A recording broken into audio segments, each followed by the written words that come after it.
Hey, what's up guys? It's another episode of Watch You Strapping. These are not watch reviews, they're just a quick wristwatch check and strap pairing, just to show the options, have a little fun. Also consider these basically extended reviews or just basically additional user experience supplements, just to throw in whatever thoughts I might have on a watch. So this is the Citizen Tsuno Chrono Quartz. It's basically a reissue of a classic or vintage Citizen bullhead. Off the top of my head, I can't remember the reference numbers, but they'll be in the description. Yeah, there's something about the reference numbers aren't, for me, easy to remember. On this particular one, although I'm used to knowing the reference numbers on a number of other models. But anyways, they'll be in the description if you're curious which ones I'm referring to. I'll probably write it up, and definitely for this model it'll be in the description anyways.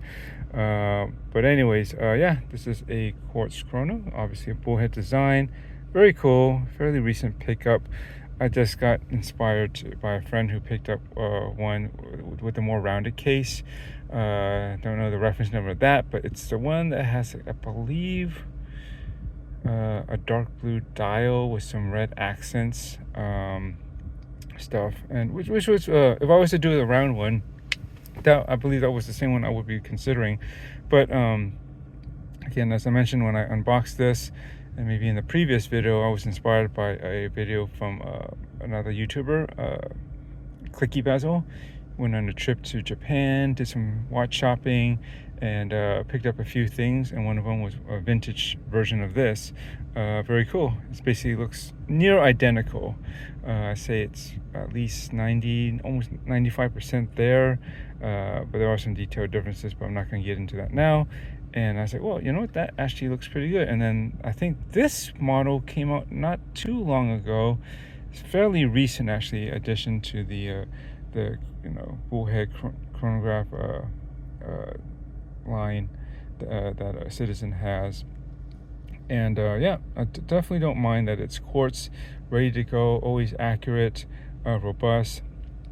Definitely aids in keeping watch generally thinner, as opposed to most mechanical chronograph movements. They usually will add a bit of thickness to a watch, and of course weight because of all the mechanics. But you know, I have had, and I still have a nice mechanical chronograph, and so I don't know, I can dance with both of them. They work just as well for me. We'll talk about that in a state of the collection, which I should do shortly, but there is something else incoming in, and I want to add that into it before I do it. But anyways, yeah, cool chronograph, just like this panda dial. It is kind of it's got a bit of a sheen and even a slight radiance to it, but for the most part it looks white, and I dig it. Looks nice and clean. I like the octagonal shape. Adds some visual interest, and also because the watch inherently is a bit, I would say, on the petite side at 37 or 38 millimeters, somewhere around there.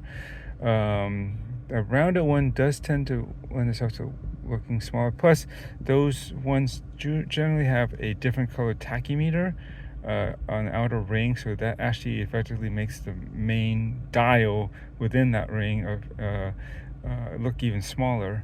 And so that therefore the watch looks smaller. And I think this one, because it's the same color all the way out to the edge, to the rehat of the inside of the watch there, inside the dial, it fills it out more. And plus the octagonal shape, which generally you can associate with a lot of integrated bracelet watches, generally makes a watch appear larger than stated specs as well, just because anywhere that would normally be rounded and tapered off would be is actually kind of extended or bulked up because of the extended angles to make that shape. Yeah, overall it's cool. It fits my 7-inch wrist pretty well. And today I was looking at, I have a number of strap options, not a lot because this does use 18 millimeters, but I do have some. But I was thinking of other ones that I don't have in 18 millimeters, and while I was looking around, I wanted something different, and I wanted something that almost mimicked the stock bracelet, which is basically very simple, like straight link band. If you've seen my previous video and you see pictures of how this looks normally on this bracelet, it's just like, it's just a straight link going across. There's no breakage in it, no separate pieces other than each link, and that basically creates like a horizontal banding right as the links go down, and I sort of wanted to mimic that look. There are some other watches that kind of have that look. I think I was looking at watches with other brands that have straps that have that look in like leather, like a cross, like a stitching that goes across. I'm thinking of I looked at Xeric, XERIC. They had some pretty cool watches, a lot of homage, but they kind of have the original twist on it. I do like the inverter too, I believe that's what it is, but I haven't committed to buying one of those yet. But there are some other models that have like this stitching that goes across, but unfortunately, and which would have looked pretty good too. I think would have made like a leather kind of version of this bracelet. But unfortunately, I don't think they go any smaller than 20 millimeters, if I'm not mistaken. And so, anyways, and then I looked at, I remember Autodromo had some interesting straps, and I bought some have some from them, or have a strap from them before, like a navy Saffiano perforated leather strap, which I had gotten with a previous purchase. But I was looking through a catalog and I saw, okay, well, 18 millimeter, they had this strap. And damn it, I should have looked it up, the name of this. I think it was a strap for their Stradale, if I pronounced that right, line of watches. And so that's, I believe, if I got that correct, that's probably the name of the strap, like a Stradale strap. If it's not, I will correct myself in the comments or the details description of this video, and maybe put in the actual model number for this one. They come in a couple colors. I believe there's a navy and a brown, and this is black, and I just wanted a black one, and I kind of dig it. You see it's Autodromo. It's nice polished, brushed with some high polished edging sides, but it's a nice pretty sure it's a milled class. They don't do their stuff halfway. They're pretty nice quality watches actually. And I do like the Group B, but at some reason, after getting one, I did not find I connected with it, and eventually sold it. I don't know. I had a Night Stage 4. I think that's what they're up to now. Is it Night Stage 3? Well, anyways, whatever that last one. You can see it in my previous video.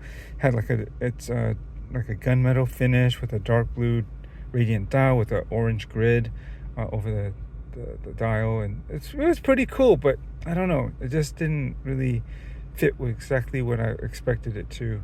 And I've owned the Worn and Wound limited edition Group B a while too, and I nearly got rid of it almost as fast, or returned it rather. Something about it didn't sit with me, although in retrospect I probably should have kept it. It was actually a pretty cool one that had it was like a matte finish. I believe they're out of titanium, and it's like a gray and they're light blue accents. But anyways, I digress as usual. But yeah, I don't know what you would call these things over here, but it's kind of cool. It just adds some visual interest to the watch. I mean, the design of the watch is kind of unusual and funky in a way itself, and I think in a way this kind of matches that kind of personality quite well actually. In some angles it look a bit rounded. They almost look like little pills are inserted underneath, or capsules or something underneath the leather to create the shape. But I don't know, I think it's pretty cool. It's not just a plain black strap, which a plain strap could look well too, because then it will just really highlight the case, the watch head itself, which is interesting, plenty interesting enough, I think, as far as watch chronograph goes. Bullhead and also octagonal, but yeah, I think it works. It's clean. I think it's good to keep it subtle too and black. You don't need anything too fancy with this. I don't think I don't know, I guess you could do it with some high contrast stitching, but I don't think it's really necessary for something like that, or something like this. Just the texture and the general design itself is enough there. But what do you guys think? I think it works pretty well. It's pretty cool, and it's definitely a nice quality strap. You can definitely feel it when I took it out, and it generally wraps around pretty good. And I think if break it in more, it'll be even better, but that will happen in time. But I'm just enjoying it for this weekend. Here's a look of it all the way around. Yeah, so that's pretty much it. So thanks for watching, and anything else about this watch? I'll just say I do like the details of this dial.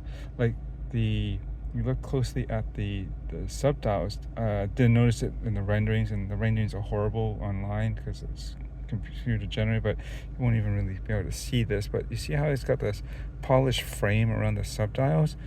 That's pretty nice. I don't think a lot of chronographs do that, as far as I've ever owned. The only one that did was I had my, which was really nice, was the Zen 103. What was it? The Zen 103 Classic 12 reverse. Was it? Yeah, it was a reverse panda dial. That one was nice. I really like that watch. A bit thick, but it's surprisingly wearable and not actually all that bad once you got it on wrist. But that was one thing I really appreciated about that chronograph, was how it had like these fine polished like frames around and surrounds around the sub dials, which this one also has too, which is pretty cool. It's a detail. Of course, when I was buying it, looking online, and even some videos, it didn't really pick up on that, and only until I got it did I see it, and that's pretty cool. Yeah, I dig it. What else can I say about this? Well, and the applied indices are pretty nice, and overall the dial is really cleanly printed too. So it's pretty well done, for the price of this watch, which is roughly $300 more or less, depending where you get it from, and if you can get it on sale, which I basically did. I got a bit of a discount on it. Yeah, definitely a lot of fun and coolness for what you get. Anyways, thanks for watching, and enjoy your watches. Later.